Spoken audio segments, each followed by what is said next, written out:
Hello and welcome to Unacademy, a one-stop destination for the English medium civil services aspirants. Welcome to the most comprehensive Hindu analysis on YouTube. So let's start the discussion by first looking at the topics that we are going to discuss. In today's newspaper, we have plenty of important articles related to polity, economy, IR, and environment and ecology. So I have selected a total of 10 articles from the Delhi edition of the Hindu, and we are going to cover all the topics comprehensively so that you don't have to go back and read the newspaper again. But before we start the analysis, I have a very important announcement for those aspirants who are preparing for 2027 and beyond.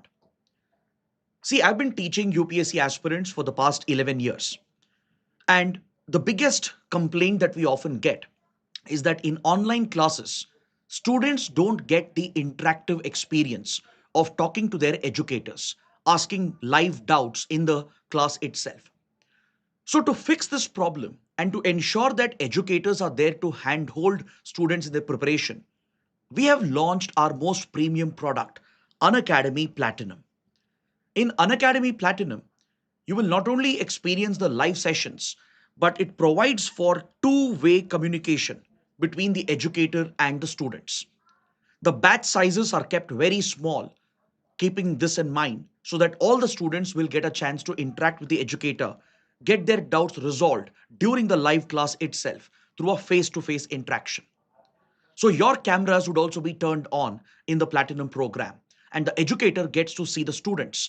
And this helps the educator to hold the students accountable. We can check whether you're attentive in the class or not, whether you're paying attention or not.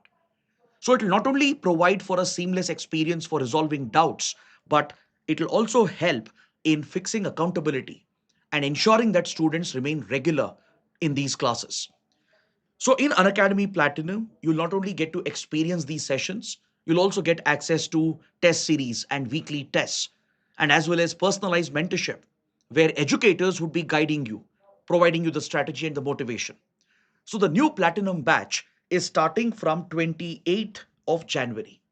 So those interested can experience these classes, which are absolutely free for the first three sessions. The first three classes starting from 28 Jan will be absolutely free for all of you. So those interested, please call the number for further details, or you can click on the link provided in the video description and in the pinned comment. So with this, let's get started. And if you want the PDF of the Hindu analysis, please join our official Telegram channel by scanning the QR code. After the session ends, we will share the PDF over here. So let's begin the discussion and look at the first topic. Yesterday's biggest development was the visit of the President of United Arab Emirates to India. It was sort of a surprise visit. The President of the UAE, who shares very cordial ties with India's Prime Minister Modi, dropped in for a very short visit lasting just 3 hours. Now, this is quite rare in the world of diplomacy. Usually, foreign visits of leaders, it is planned well ahead, and the visits, they take place over at least a couple of days. But this short visit that lasted just 3 hours yielded very fruitful results, and it again cements the close strategic partnership between India and the United Arab Emirates. So first we need to understand, why did the UAE president visit India for such a short visit? What was the necessity? Was there some urgency behind this visit? What were the key agreements that were signed, and what were the issues that were discussed? Now, before we get into these details, let me provide you a brief background of India's ties with the United Arab Emirates. Especially for beginners, it would be very important to understand why UAE is one of India's most important partners, especially in the West Asia region.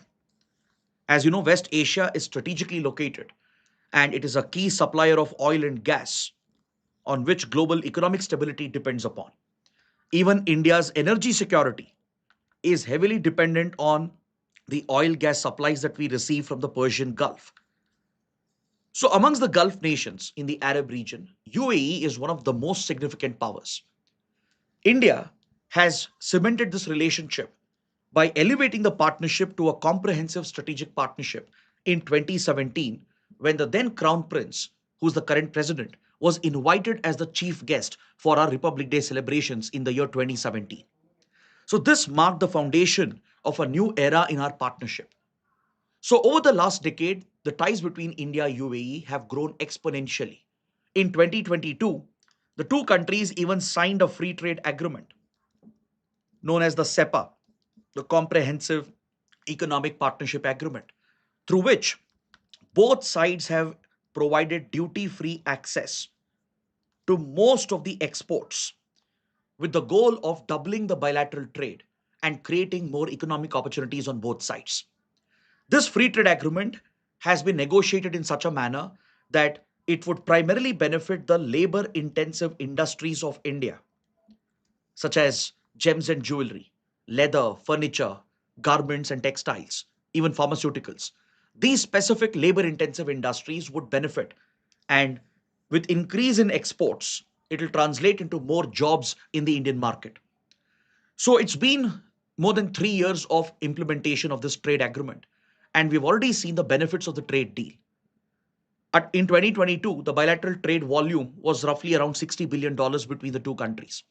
And much of the trade comprised of India buying oil and gas from UAE. So traditionally, India was seen as just an energy buyer, and it was just a buyer seller relationship, sort of a transactional relationship that existed. But today, this has completely transformed into a true strategic partnership where both sides have a mutual dependency on each other. The trade volume has jumped to more than $80 billion today, and it is all set to cross the $100 billion mark. So that makes UAE one of India's most important trading partners, and the FTA has been functioning very well.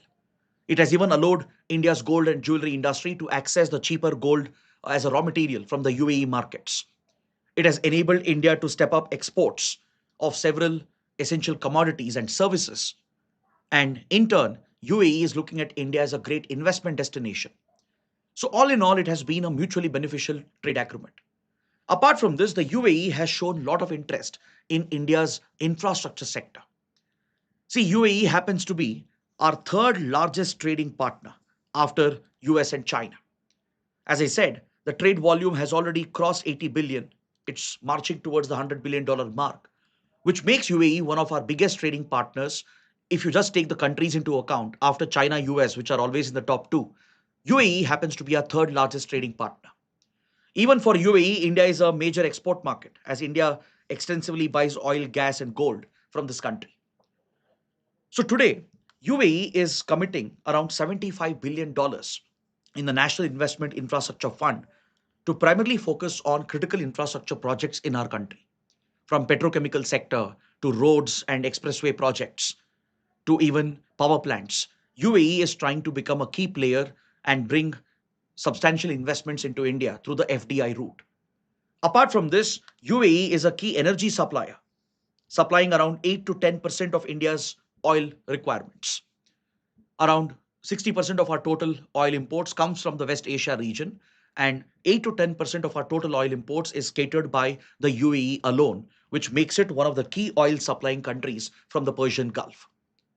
But however, apart from UAE, there are other major countries like Iraq, Saudi Arabia, which happen to be the top oil suppliers from this region.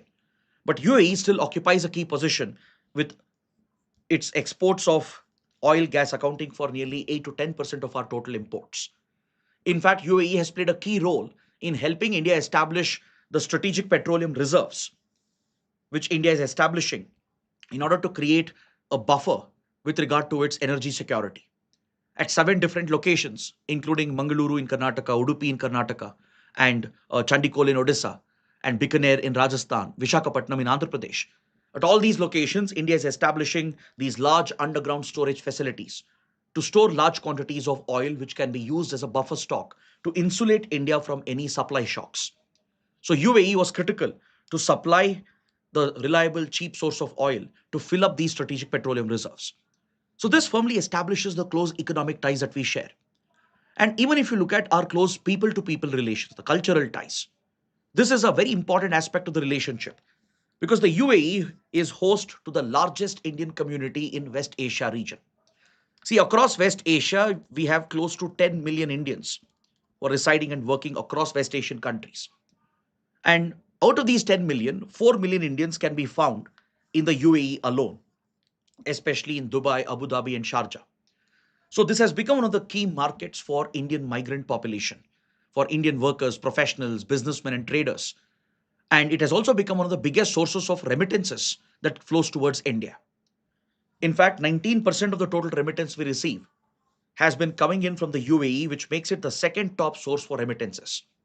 Now, this is where I would like to give you a small assignment, a small homework. Can you find out which is the top source of remittances into India?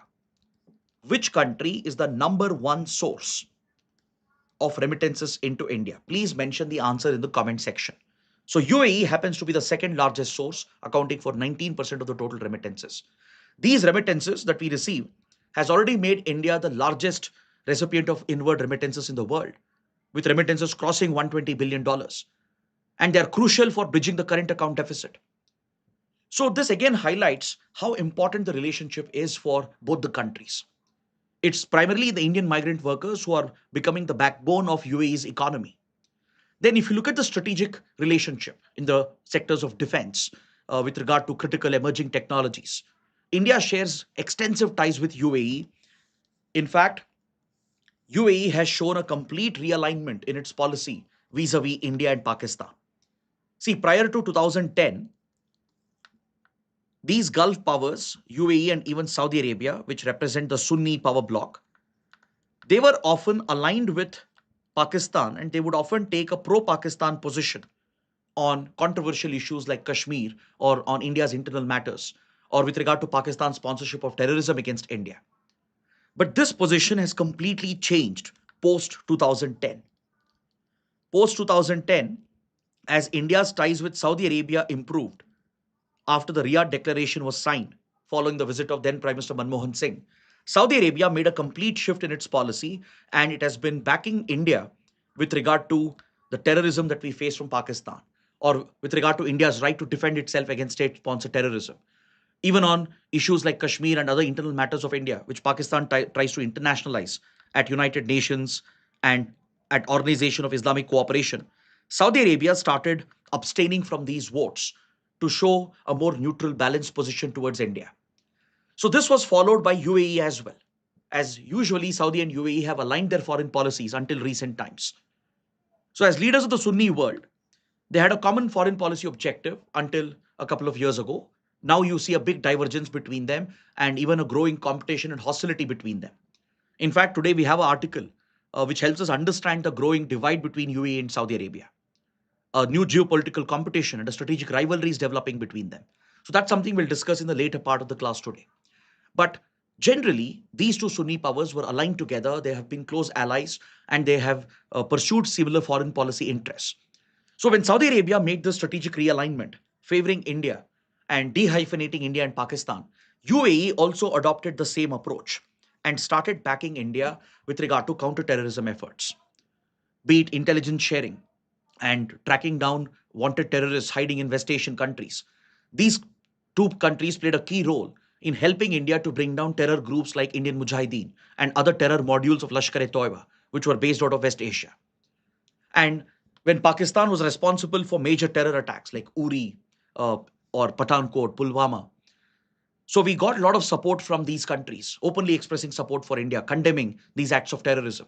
And when India retaliated through surgical strikes or through air strikes, through targeted military operations, these countries took a very neutral stand, almost signaling a support for India to defend itself against terrorism. So when Pakistan tries to bring up issues like Kashmir or other internal issues of India, these countries which would vote for Pakistan before 2010, now they have shifted that position and they often abstain from these votes, signaling a more neutral and balanced position. So this realignment has been immensely beneficial for us. But of late, I'm sure you are aware that Saudi-Pak relations, especially in the defense domain, is growing again after the two countries signed a defense pact last year in October, September 2025. So as UAE Saudi differences have also come up, UAE seems to be aligning closely with India, and we are seeing a new sort of strategic realignment which is happening. In the past, UAE Saudi were always aligned together, but now, as Saudi interests and UAE interests have diverged and they have become rivals and hostile to each other as well, especially after the Saudi-Pak defense agreement of last year. You see a close coordination between them, a common alignment between them. The UAE has been closely aligning with India in the defense sector. We already have important defense exercises between the two countries. So please note down the names of these bilateral exercises, which can be important for your prelims. Between all the three services, there are bilateral exercises: Desert Cyclone, Zayed Talwar, and Desert Eagle. We also participate in the Desert Flag exercise, which is a multinational Air Force exercise organized by UAE, and Indian Air Force is one of the key participants with all the other countries that take part in the exercise. Recently, India UAE have also started a trilateral Air Force exercise with a strategic partner known as Exercise Desert Night. Now, this is another homework for you. Can you find out which is the third participant? Which is this country, which is a strategic partner of India and UAE, which is part of Exercise Desert Night, a trilateral Air Force exercise that has been recently started. So please find out which country is this and mention this as well in the comment section. So essentially, you get a clear idea by looking at this background that UAE is an indispensable partner for India in West Asia. Recently, we have signed a civil nuclear cooperation agreement as well. We are collaborating in the domain of critical emerging technologies from AI to renewable energy. In fact, there is joint weapons production taking place with UAE based arms manufacturers transferring technology to India, and domestically, small arms and drones are being produced in collaboration with UAE. There is close ties in the space sector as well, with ISRO having launched a satellite of UAE, and closer relations are developing in the space sector. So, this again highlights the broad based nature of this relationship. So, it's in this context that the visit of the UAE President, Mohammed bin Zayed, becomes very, very important and critical. So, during this short visit of 3 hours, as I said, a lot of key agreements were signed, important issues were discussed. So, one of the important agreement that was signed was the letter of intent to establish a bilateral strategic defense partnership. So, this has given rise to speculation that is UAE setting up a strategic defense partnership with India in order to counter the Saudi Pak nexus, which has developed following the defense pact that the two countries signed in 2025. Because across the region, in Middle East, North Africa region, UAE, Saudi Arabia are today acting, uh, essentially, they are acting against each other's interests. If you take countries like Sudan or Yemen or even Syria, Iran, or even the Gaza conflict, in all these important geopolitical theaters, the interests of UAE and Saudi Arabia has started differing. For example, if you look at Sudan, which is going through a civil war, Saudi Arabia has traditionally supported the Sudanese armed forces. But of late, UAE has been playing a bigger role in the conflict, and it has been arming and supporting the RSF, the Rapid Support Forces, a paramilitary group which is locked in a civil war with the Sudanese armed forces. UAE is accused of smuggling arms and weapons and fueling the conflict by backing the RSF, which is even accused of committing a genocide in Sudan. It is alleged that UAE is getting involved in these covert wars primarily to secure access to the large gold reserves of Sudan and also to dominate the Red Sea trade route, which has a lot of strategic and economic significance. Similarly, in Yemen, Saudi UAE have been on the opposite ends of what's happening in the country.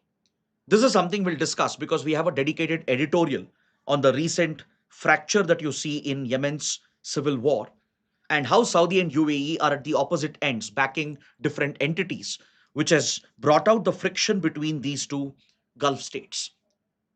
So, here as well, UAE is accused of covertly arming and backing a rebel force against the internationally recognized government, which is a close ally of Saudi Arabia. So, Saudi interests have been directly threatened by UAE's covert warfare and direct military involvement in a strategic country and a neighboring country such as Yemen. This again highlights UAE's interest to play a bigger role in the Horn of Africa, Gulf of Aden region and establish greater control at Bab al Mandeb Strait, which is a choke point, and secure access to the Red Sea trade corridor. So you see similar tensions existing between them with regard to the ongoing protests in Iran as well. It was reported that US Israel were preparing to strike Iran, but it was the last minute pressure exerted by the Gulf states, especially Saudi, Qatar, and others, which finally pushed US back from getting involved in a military conflict. But on the other hand, it is being reported that UAE was probably pushing towards a military engagement to try and topple the regime in Iran. And there is a closer relationship which has been developing between Israel and UAE ever since they signed the Abraham Accords in 2020. So since then, UAE has been aligning more closely with Israeli interests and even American interests. And sometimes this has come at the cost of the interests of the Gulf powers and the Sunni powers in the region. This is something Saudi Arabia has not liked about UAE's behavior and its covert involvement in the region. So all these developments raise very difficult and uncomfortable questions. It's also been reported that Pakistan has been supporting Saudi Arabia in Yemen in the ongoing civil war as part of their defense agreement. It's been reported that in the recent fractures and tensions that we see in Yemen, when Saudi UAE were on the opposite sides of the conflict, reportedly there was some sort of Pakistani involvement as well on the side of Saudi Arabia as part of the defense partnership, through which they have promised collective defense and collective security to each other, where they will treat an attack or a threat against one country as an attack on the other, and they'll come to the assistance and support of the other country. So, given this close bond between Saudi and Pakistan and the defense security angle involved, it's being reported that maybe UAE is trying to court India and develop a similar military defense based partnership where both sides can align their interests, given India's alignment with Israel. It further adds to the speculation that is a new axis developing in the West Asia region that involves UAE, India, and Israel. But however, the government of India has officially rejected any such speculation and rumors.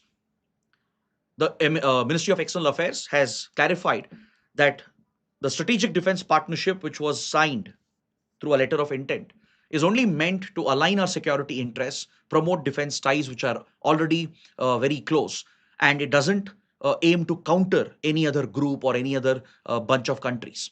So India has been very clear officially that it's not designed to counter any other group of countries, but it's meant to further the common interest, the security interests of India and UAE.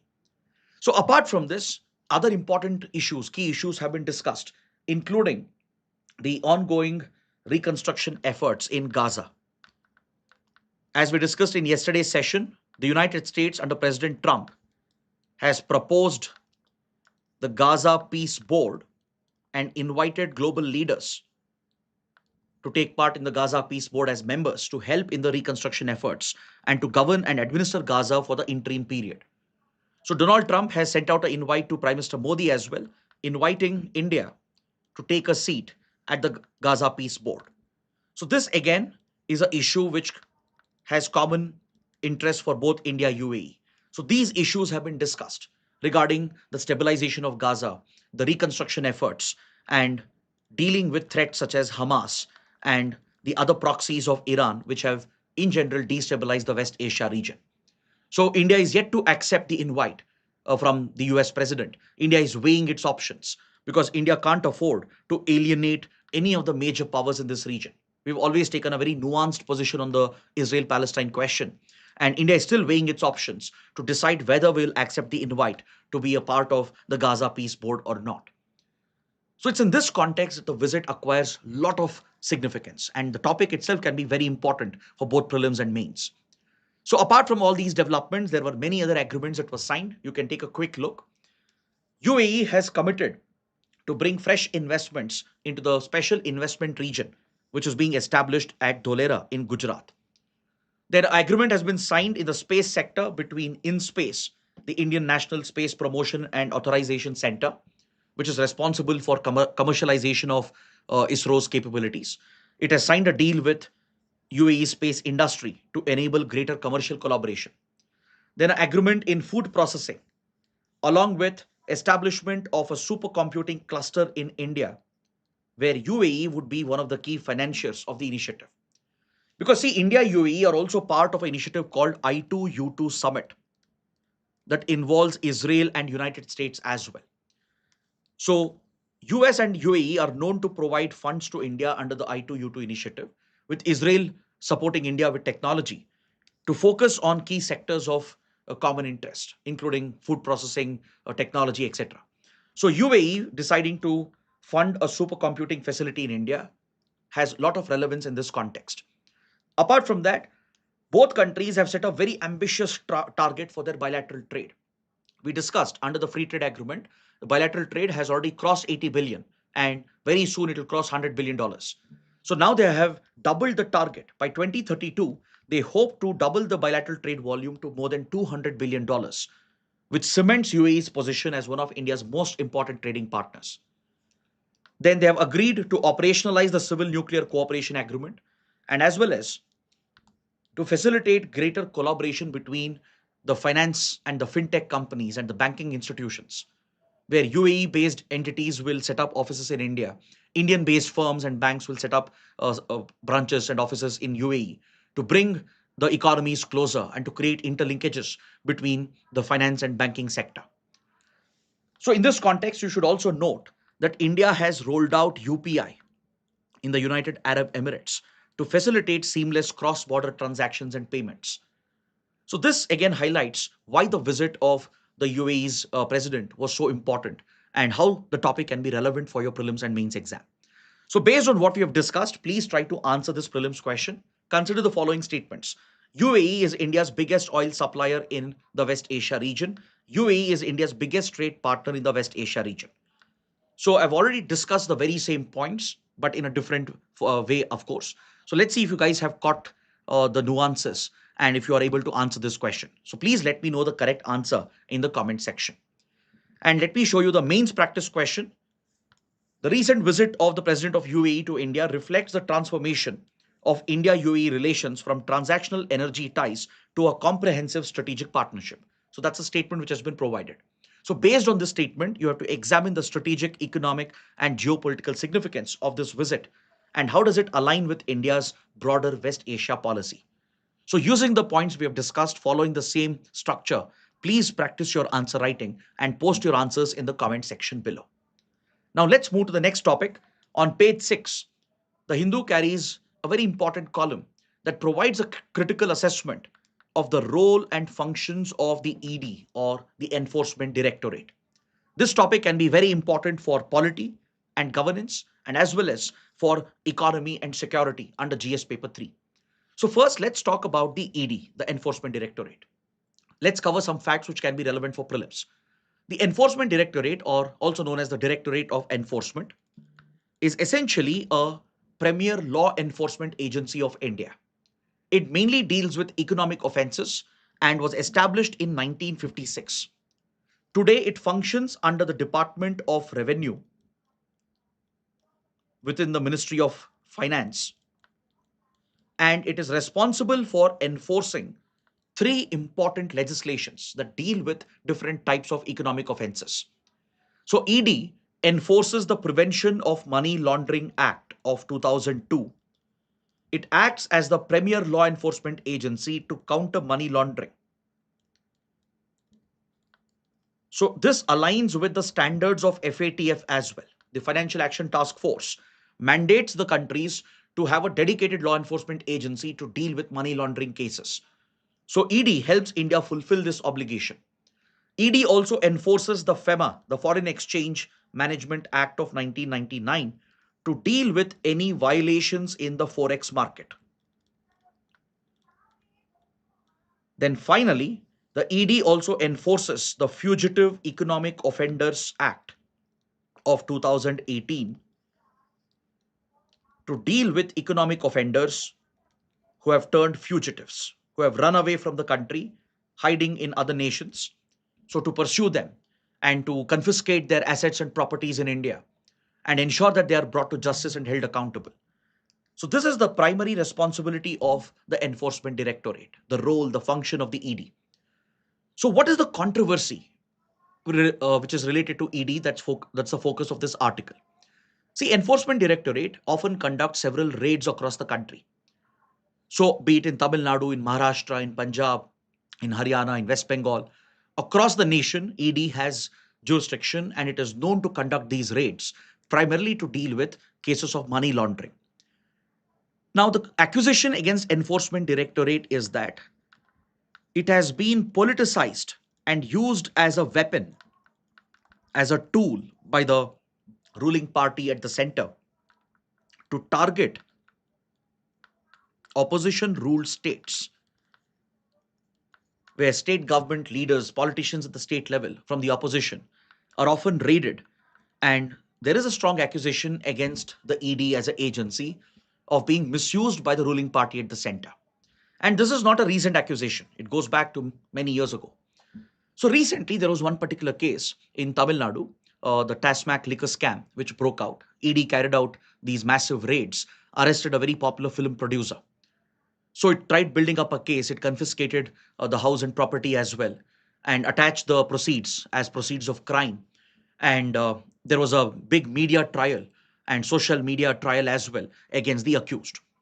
So even before proper investigations could begin, the media trial had concluded that this film producer is involved in this particular scandal.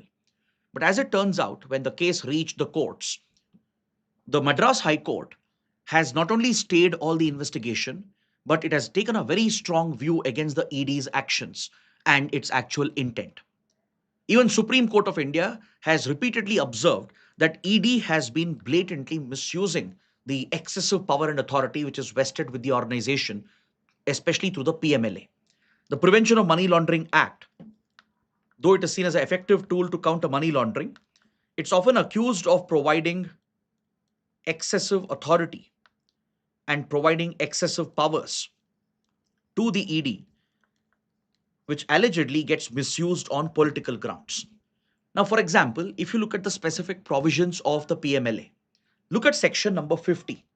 Section 50 of the Prevention of Money Laundering Act. The ED has the authority to summon anyone and record statements under oath. But ED will not inform that person whether they are being called as a witness or an accused. Now, this goes against the principles of natural justice. In fact, the PMLA is so biased against the accused that it presumes the guilt of the accused. And the burden of proving innocence is on the accused, not on the investigation agency or the prosecution. Generally, under principles of natural justice, the basic tenet is that you're innocent until you're proven guilty. And proving the guilt of the accused is the responsibility of the investigating agency and the prosecution. But here it's the reverse of it. In PMLA, the accused is presumed to be guilty, and the burden of proving one's innocence lies on the accused. And this provides tremendous sweeping powers to the Enforcement Directorate. If you look at Section 17, ED can conduct searches on anyone and seize materials, which is what we refer to as the raids of ED. It can seize offices, close down businesses, and seize all the material and label them as proceeds of crime and attach all the proceeds, the assets, as part of the ongoing case. So, even before someone's guilt is proven and established, even before someone's involvement in the crime is proven and established, ED can actually cripple the financial capability of the accused. Now, imagine a case where the accused is not guilty and their innocence is proven. By then, they would have already paid the price, as all their assets have been confiscated, frozen, including their bank accounts, and there is no recourse for this, right? This is irreversible damage. Then look at the damage that can be caused to someone's reputation as well, when you're presumed to be guilty even before you're proven in a court. So this is the biggest challenge, because see, in PMLA, the problem is it goes against the principle that there must be a scheduled offense through which proceeds of crime have been generated. Meaning, a criminal illegal activity, if it has generated illegal wealth and if that has been used for laundering, then you can pursue these cases. But what ED does is that it's the reverse. It establishes money laundering first and then looks at the crime and tries to investigate the crime, whether it has occurred or not. Let's say a corrupt activity or organized criminal activity like drug trafficking has generated illegal proceeds, which is black money, right? And this black money gets laundered to in order to turn that into white or legal wealth. So general legal jurisprudence is that First, you have to focus on the scheduled offense. Once the crime is established, then you go after the proceeds of crime. But here, ED under PMLA can do the opposite, meaning it can first go behind the money, the assets, the proceeds of crime, and then check and investigate whether a crime has happened or not, whether this money is linked with that crime or not. See, FATF standards mandate governments to provide a provision through their national legislation through which they can confiscate the proceeds of crime and attach that to the ongoing case. But FATF doesn't say that you can predate the investigation process and assume that the assets and proceeds of crime are already related to the criminal activity.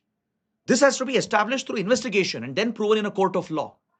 But before that, the ED can take action, seize all the assets, and attach them to the ongoing case, thus financially crippling the accused.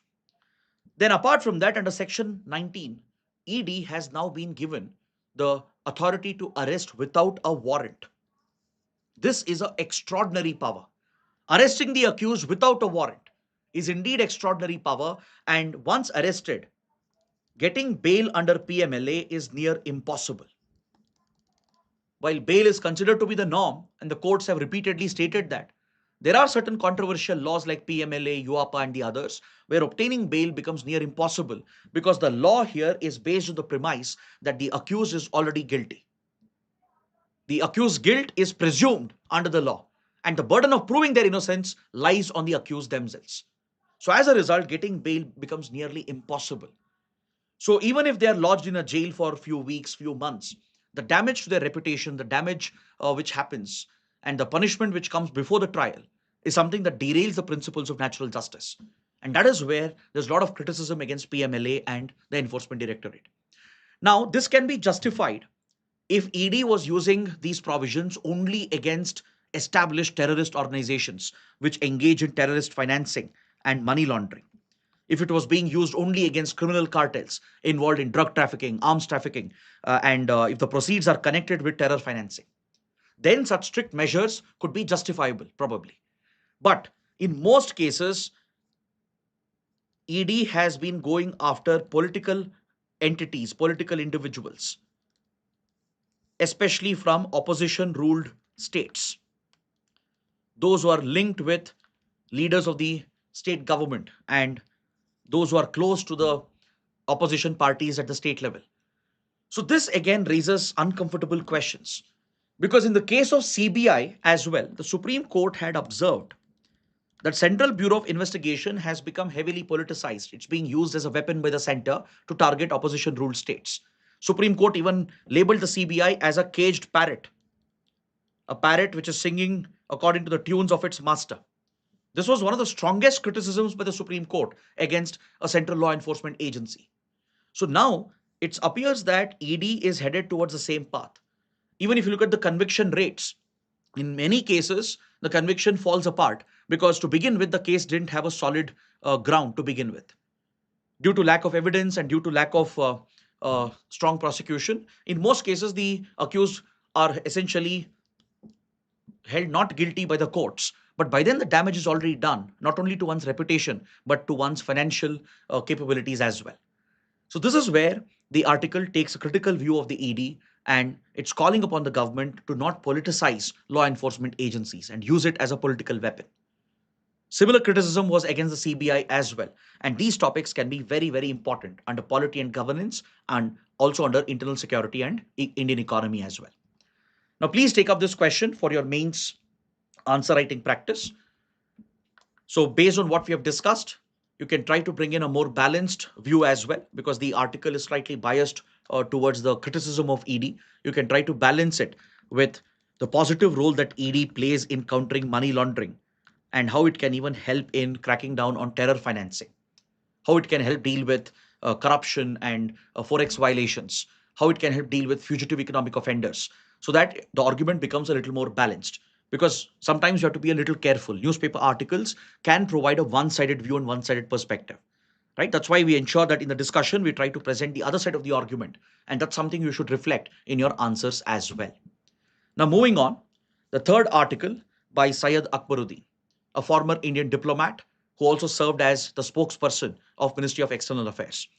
In this article, Syed Akbaruddin is presenting a very interesting view about the current world order and what India can do to navigate the challenges in today's world order. So, as you know, in the last few years, especially the last 4 years, rules based order as we understood is being threatened and almost dismantled by some of the biggest powers, starting with Russia's invasion of Ukraine, starting with China's aggression in South China Sea and even against India, and Israel's disproportionate use of force in Gaza against Palestinians with little to zero consequences.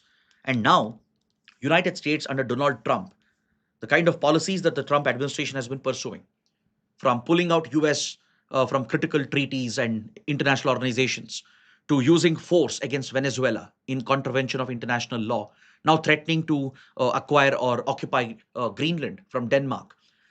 So US and Russia, China, and Israel are considered to be at the forefront of threatening the rules based order and creating complete chaos in global diplomacy.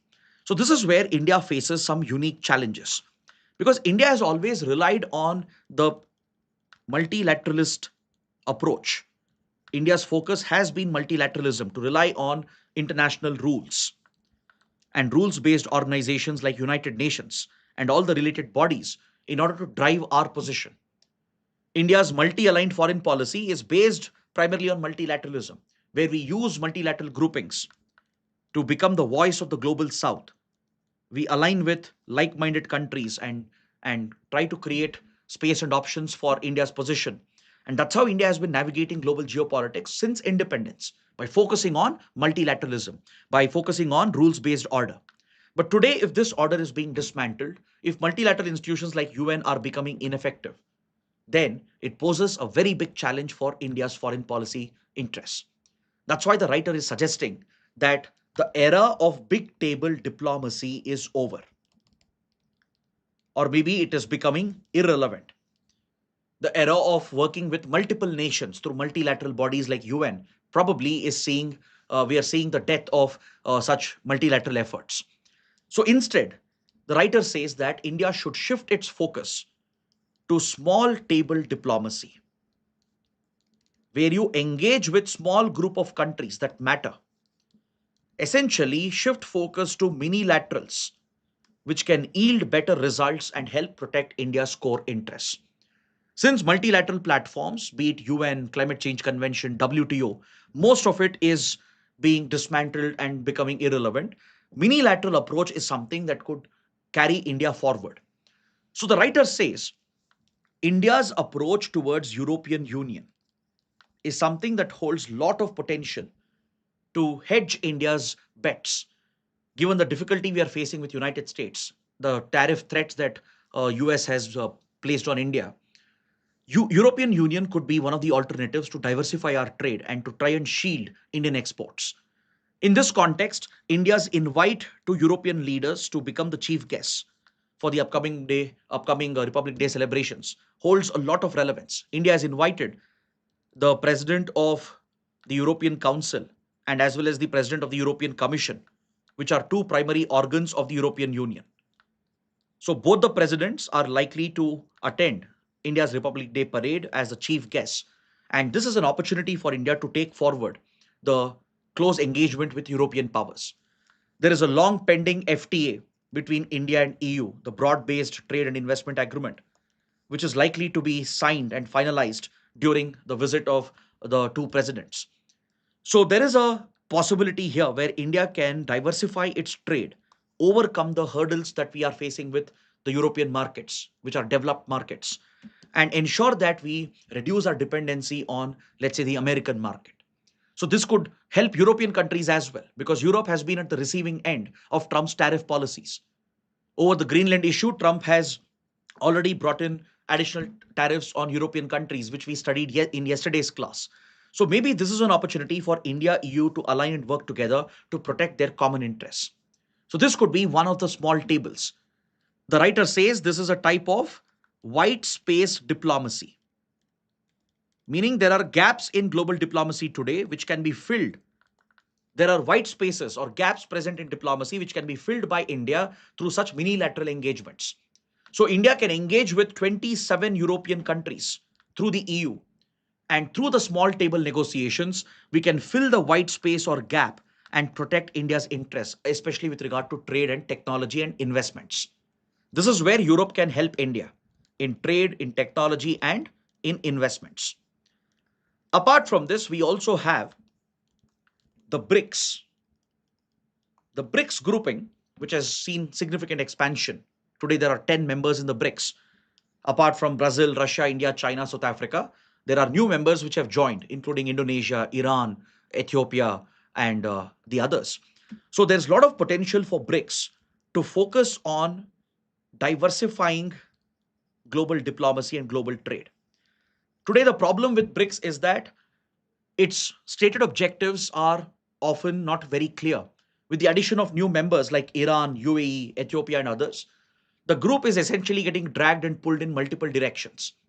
When BRICS was founded, it was primarily meant to provide for alternate global financial institutions to counter the World Bank and IMF, the Bretton Woods institutions, which are dominated by Western countries, by US and European Union.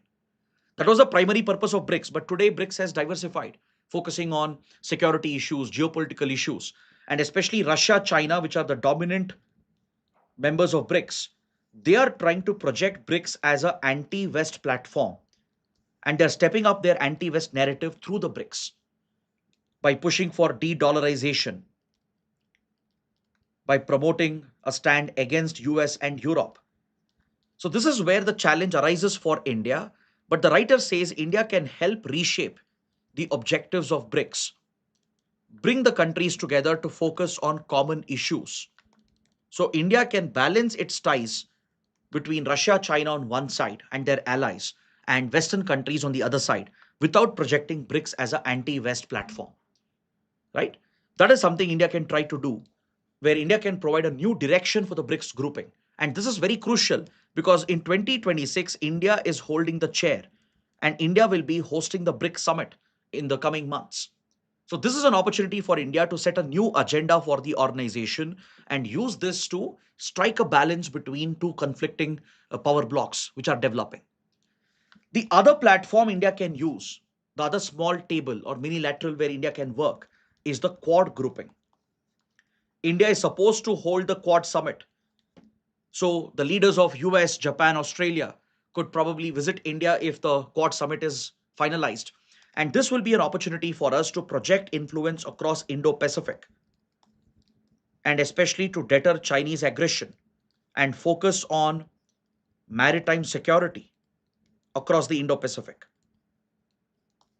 India can even use the platform to promote closer economic ties, ties in the field of disaster management, like how India assisted Sri Lanka during Cyclone Ditwa by providing humanitarian assistance and disaster relief under Operation Sagar Bandhu.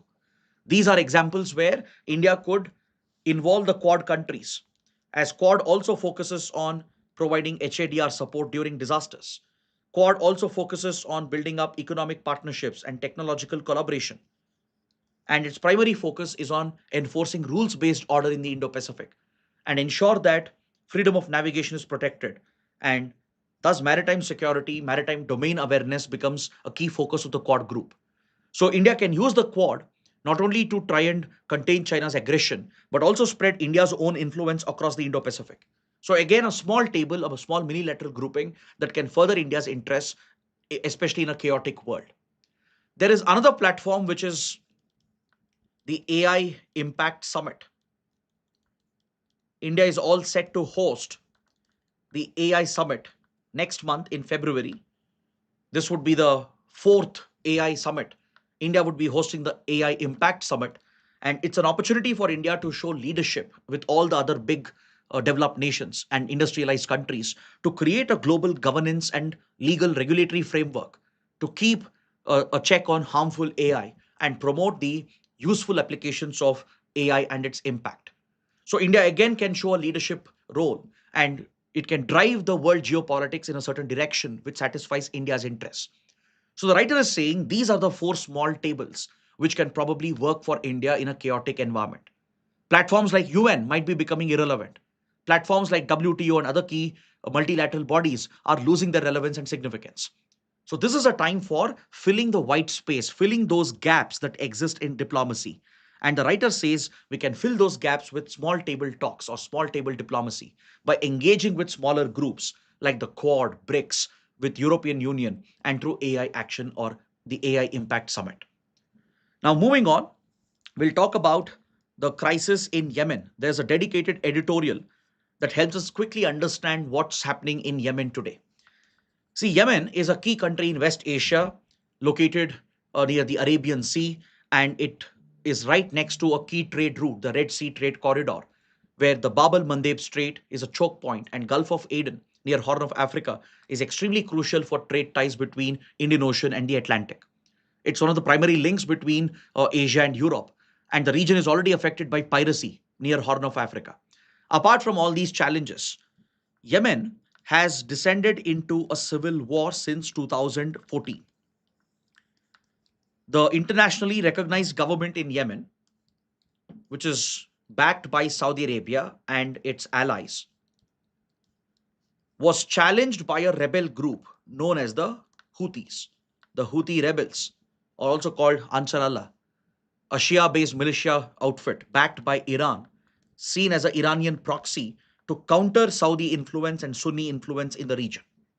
So since then, Saudi Arabia has been locked in a battle with the Houthis. Saudi Arabia even stitched up a coalition that included UAE and other Gulf Arab states. And they launched an attack against the Houthis in 2015, 2016, trying to push back this rebel group in order to protect and stabilize the internationally recognized government. See, for Saudi Arabia, the stability of this government in Yemen is very critical because Yemen is a key neighbor of Saudi Arabia. And stability across the Arabian Peninsula will depend on what happens in Yemen, where Iran has been playing this role, a covert role as a destabilizer and covertly backing the Houthis. Now, this conflict has acquired a new dimension in the recent years. Previously, I told you Saudi UAE were fighting together against the Houthis. But now there is a third dimension which has come up in this conflict. So, if Saudi Arabia is backing the government, which is internationally recognized, but problem is this government has lost control. It controls very, very small territory. It has lost control over majority of the territory in Yemen. But Saudi keeps on backing this internationally recognized government, and this is the alliance that Saudi Arabia has built up. On the other hand, we spoke about the Houthis, backed by Iran as an Iranian proxy. Now, where do the Houthis operate today? In today's context, the Houthis are primarily concentrated over here in North Yemen. I understand this doesn't look like North, but when it comes to Yemen's distinct regions, this is how the regions are classified. In North Yemen, that faces the Red Sea and located right next to Bab el Mandeb Strait, the Houthis are in control. And as you know, the Houthis have disrupted shipping through Red Sea by launching attacks against ships linked to Israel and US, especially after the Gaza war began. The Houthis have even targeted Israel directly by launching missiles and drones to express support for Hamas and the Palestinians. So Iran has been activating all these proxies from Hezbollah to Houthis to back Hamas and to try and target Israel. So Israel has also entered the conflict, bombing Houthi positions and targeting critical ports and facilities, through which Israel has already weakened the Houthi rebels in northern part of Yemen. Now, apart from these two actors, there is a third actor, there is a third dimension, which I was mentioning. Recently, a new rebel force called the STC, the Southern Transitional Council, has been propped up by United Arab Emirates.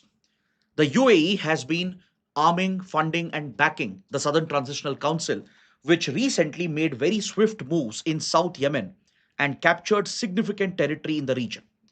In Hadramaut and Al Makra region, this whole area, which is majority of Yemen's territory, was quickly captured by the STC rebels, who are backed by United Arab Emirates. So this is something which directly challenged the Saudi influence and Saudi role and posed a significant threat to the Saudi-backed government. So in retaliation, Saudi Arabia carried out bombing airstrikes at the Mukalla port, a strategic port located here, in order to send a message to the STC and the UAE. Following the airstrike, Saudi Arabia ordered UAE to back off from the conflict. And finally, UAE agreed to withdraw and stop supporting the STC rebels. Saudi Arabia has even negotiated with the STC leaders, and it has essentially ordered and forced them to give up their conflict in order to ensure that the Saudi backed government survives. And eventually, Saudi Arabia hopes to topple the Houthis as well to ensure that its ally will regain control over the country. But it again highlights the split, the divide which has come up between these two Gulf states, the Arab states. Until few years ago, both were aligned together. They had common interests. They were seen as leaders of the Sunni world. But today, as UAE grows in its stature, it has been acting more independently. As we discussed, after its ties were established with Israel in 2020 through Abraham Accords, and after UAE became a key player in the region, it has been exerting its own influence to counter other countries like Qatar and Turkey. And it's trying to cement its own position in the West Asia world, in the Arab and Muslim world. That is something that directly challenges Saudi dominance. So the editorial here expresses concern about what's happening in Yemen. Yemen has become a covert playground for Saudi Arabia, UAE, and Iran, where they are backing different factions through proxy wars.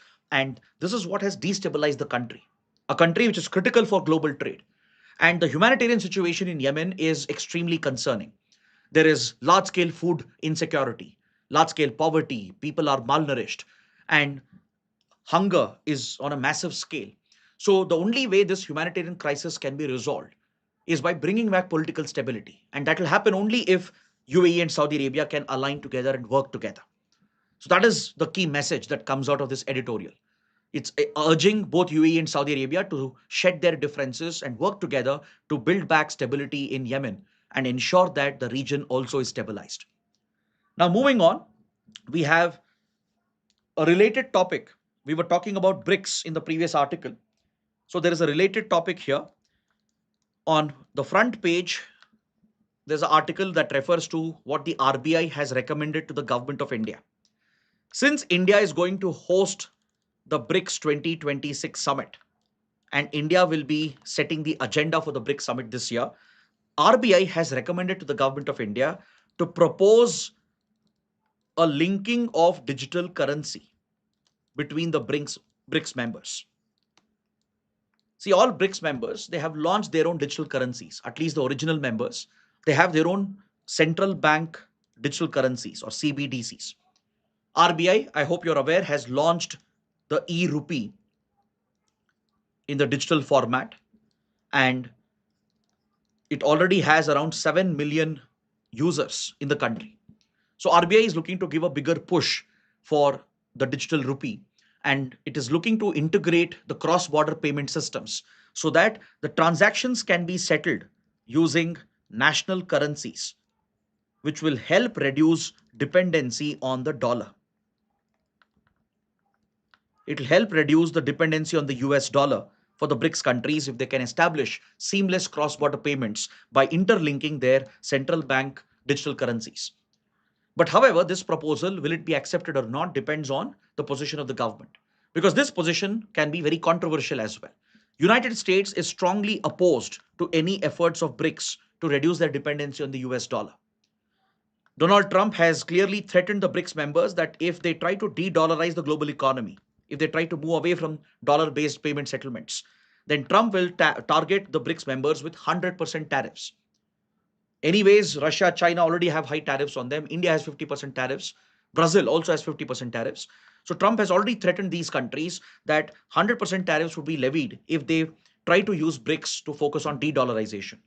But officials within RBI are stating that this idea is not to focus on de-dollarization. The idea is not to target the dollar, target the US. Instead, it is to provide for easier transactions between the member countries, to reduce the cost of transaction, to make it more efficient, and enable the trade and businesses which engage with each other.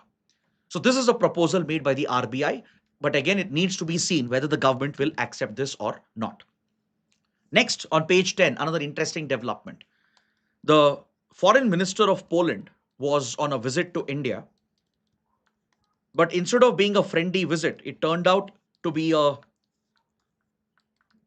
very controversial visit where both foreign ministers criticized and blamed each other. This is related to what's happening in their respective neighborhoods. See, last year, after Operation Sindoor, after India had carried out military action against Pakistan following the Pahalgam attack, India was looking for global support to deal with counterterrorism and state sponsored terrorism. We wanted the world to isolate Pakistan. But instead, Poland's leadership visited Pakistan and tried building closer ties with Pakistan even after India had urged for support from these countries. So India was extremely unhappy when the Poland leadership visited Pakistan and met with Pakistani leaders and tried building closer ties with them. Now, this was primarily a response by Poland, which otherwise is a friendly country, to mainly pressurize India over India's position with regard to the Russia Ukraine conflict. See, European countries are unhappy with India's position on the Russia Ukraine war, that India has never criticized Russia. India has bypassed Western sanctions to buy Russian oil, in a way, fueling the war in Ukraine.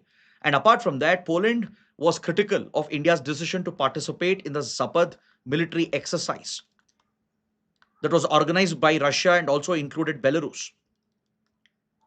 This was seen as a hostile move, as such Russian exercises is considered to be a threat for Eastern Europe. So Poland apparently felt threatened when India participated with Belarus and Russia in the Zapad military exercise. That was the primary trigger. So to get back at India, to pressurize India, Poland's leadership, they started engaging with Pakistan. They visited Pakistan, tried building closer ties. That is something India does not appreciate. So that's why both the sides have been critical of each other. India has reminded Poland that as a friend, you should support us in counterterrorism and not engage with countries that are fueling and backing terrorism in the neighborhood. Poland also has retaliated by criticizing India for participating in the Zapad military exercise and for aligning with Russia in the Ukraine conflict. So, this again highlights the ongoing difficulties when it comes to India Europe relations, especially because of the Ukraine war. Next, silver price has hit an all time high and it has essentially rallied beyond anybody's expectation. Similar to gold, both precious metals are witnessing an unprecedented rally over the last year, and silver price has hit $94 per ounce.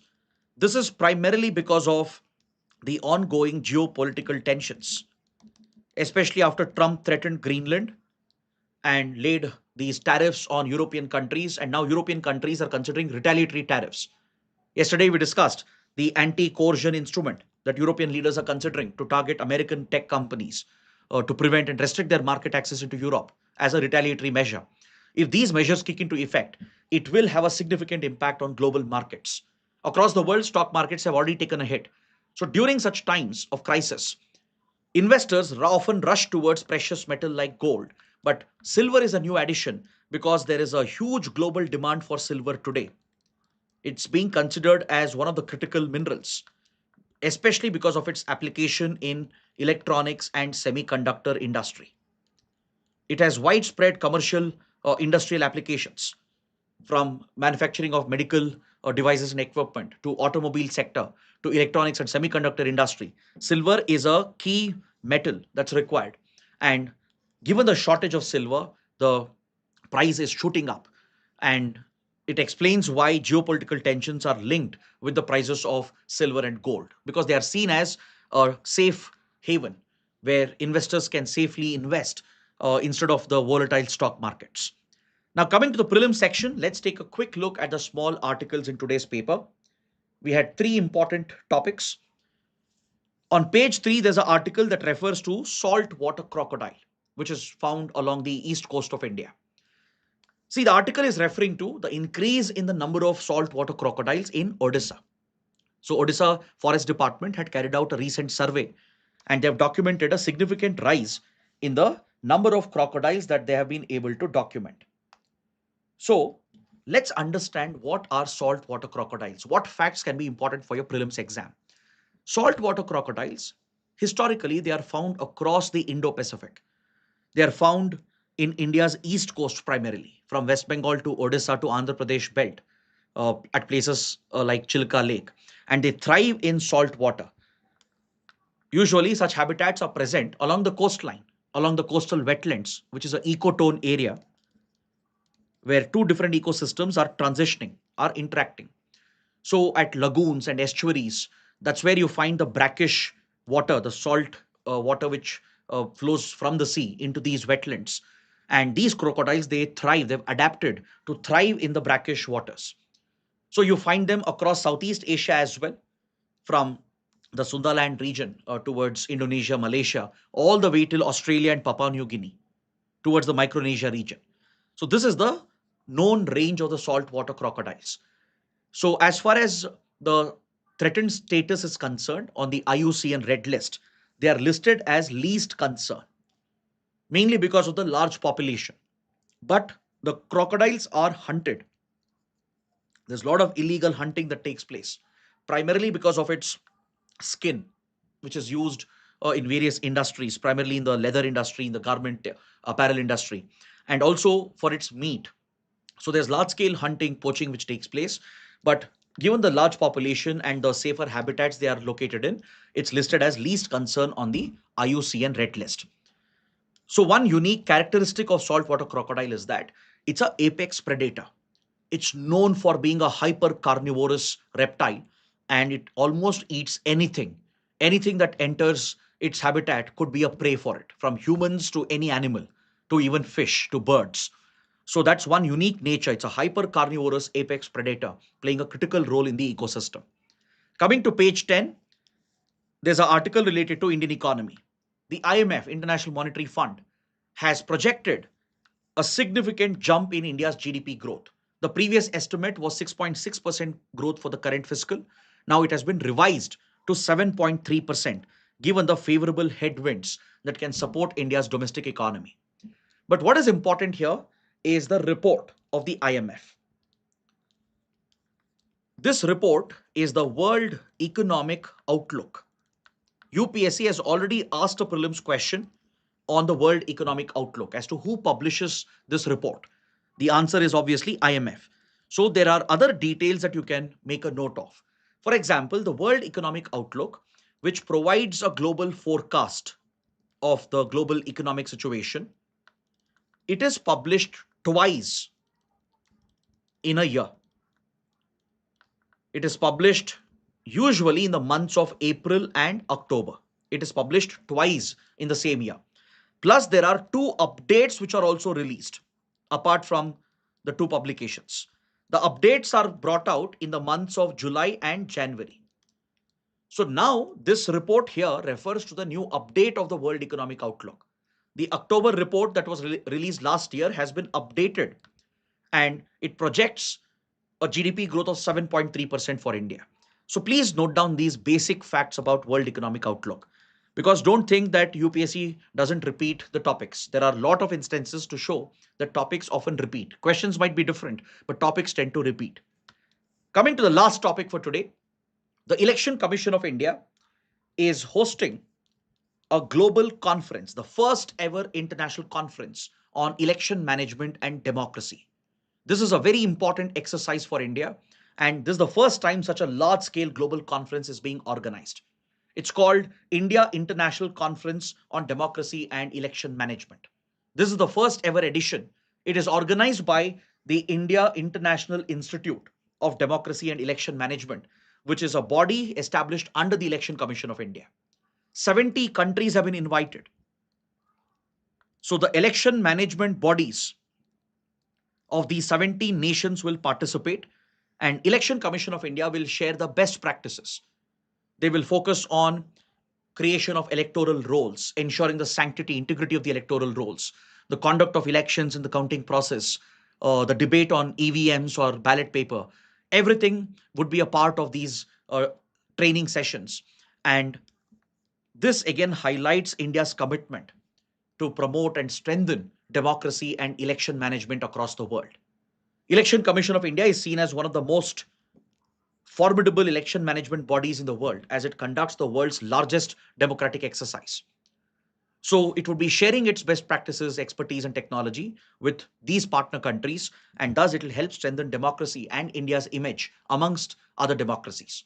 So please remember the name of the conference. This is the first ever organization of such a event and who organizes it. It's organized by India International Institute of Democracy and Election Management, which is a body set up by the Election Commission of India. So, on this note, I bring my analysis to an end. I hope it was comprehensive and detailed, and I hope you understood all the topics. If you like the session, do support us with your likes and comments, and don't forget to subscribe to our channel. See you tomorrow.